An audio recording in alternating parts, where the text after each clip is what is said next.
Hello katikas. Nandito na naman ako. May magbabagong taon na walang motor ngayon. May hila na naman tayo. Siyempre, alam nyo naman. Pag nakikita nyo ang pagmumukha ko, may hila na naman ako.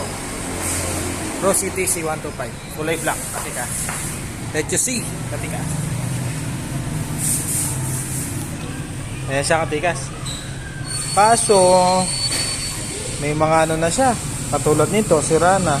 Nagasgas pa siya dito.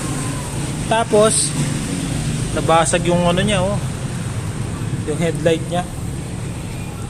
Yung dents, yun yung ano niya.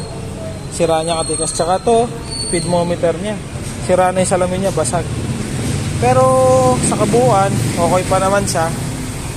Tapos, yung oil seal niya, sira. Ito, naglilik yung oil seal niya. Pero okay pa naman yan. Sa makina, okay pa naman. Goods pa naman. Ayan o, stock pa yung ano niya, puwan niya, carrier. May plaka na siya, katikas.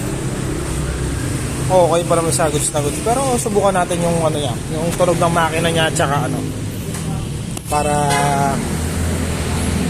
ano yun, marinig niyo, katikas. Okay pa naman o, one kick lang siya, katikas.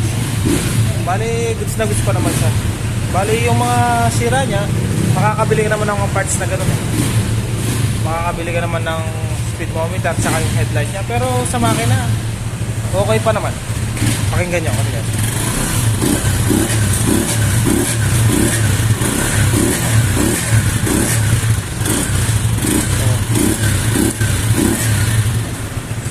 Oh. 1K down lang yan, katikas. Kaya kung gusto mong makabili ng mga ganitong motor, katikas, taka lang, sa Rosy Magalang. Sa Rosy Magalang, sabot-sabot lang, katikas. Bye-bye, katikas.